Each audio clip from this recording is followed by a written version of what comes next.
আসসালামু আলাইকুম এভরিওয়ান, সবাই কেমন আছেন? আশা করছি আল্লাহর রহমতে যে যেখানে আছেন ভালো আছেন, সুস্থ আছেন। আজকে একটা মজার জিনিস আপনাদের জন্য নিয়ে এসেছি। ইজি র‍্যাপ বলে সাচ ব্রেড পাওয়া যায়। যেকোনো মিডল ইস্টার্ন দোকানে পাওয়া যায়। খুব বেশি পরিমাণে ওরা বিক্রি করে না, অল্প পরিমাণে বিক্রি করে। বাট যখনই দেখি আমি এটা কিনে ফেলি। এটা একদম আমাদের দেশের যে রুমালি রুটি আছে অনেকটা ওইটারই রেপ্লিকা বলতে পারেন। বেশ এনজয় করি আমরা এটা।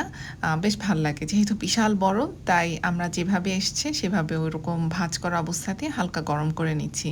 বেশি আবার ভাজলে দেখা যায় যে একটু ক্রিস্পি হয়ে গেছে। আবার ওভেনেও গরম করতে চাচ্ছিলাম না। তাই তাওয়ায় গরম করে নিচ্ছিলাম। আর ওইদিকে চা তো থাকবেই। এটা খুবই কমন ব্যাপার। উইকেন্ডে স্পেশালি সকালের নাস্তায় তো চা থাকবেই কম্পালসারি। আর আছে এখানে আমাদের উইকেন্ডে নাস্তার জন্য চিকেন কারাহি। আগের লেফট ওভার ছিল, সেটার উপরে আমি একটু ধনেপাতা আর কাঁচামরিচ ছড়িয়ে নিয়েছি। আদা ছিল না, না হলে আদাও কুচি দেওয়া থাকতো উপরে। তো আর বানিয়েছিলাম আমি পরবর্তীতে ১০টা-১১টার দিকে বানিয়েছিলাম এই ছোট, ছোট করে বানানো কুকিজ। এগুলা কলা দিয়ে বানানো হয়েছে ডিম ছাড়া। আর এটাও পাউরুটি বানিয়েছি, ডিম ছাড়া পাউরুটি। আমি YouTube দেখে আমি এটা বানিয়েছি। YouTube-এ সার্চ করলে অসংখ্য রেসিপি পাওয়া যায় পাউরুটি বানানোর। তো আমি সেরকমই একটা ইজি দেখে একটা আমি দেখে আমি বানানোর চেষ্টা করেছি এবং হয়েছে, ভালোই হয়েছে, খারাপ হয়নি। একটু ক্রাম্বলি হয়েছে বাট তারপরও আমার কাছে বেশ ভালো লেগেছে। আমি বেশ এনজয় করেছি বানাতে। তো দেখতেই পাচ্ছেন প্রায় ১২টার মতন স্লাইস হয়েছে। খেতেও বেশ মজার হয়েছিল। আপনারা যদি দোকানের থেকে না কিনতে চান তো বাসায় একবার ট্রাই করে দেখতে পারেন। আমার মনে হয় আপনাদের ভালো লাগবে।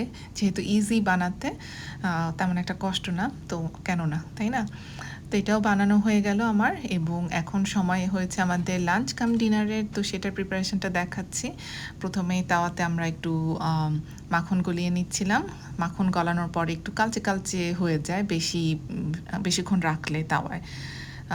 তো এইজন্য তাড়াতাড়ি করে মাখনটা দিয়েই ভেতরে ওইটা আস্ত থাকা অবস্থাতেই পরোটা দিয়ে দিলাম।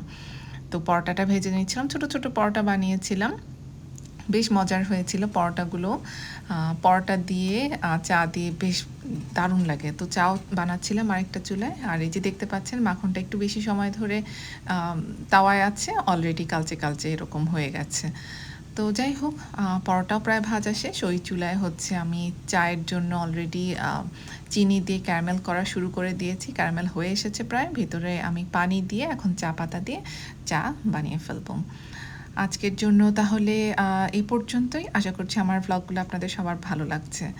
সবাই ভালো থাকবেন। আল্লাহ হাফেজ।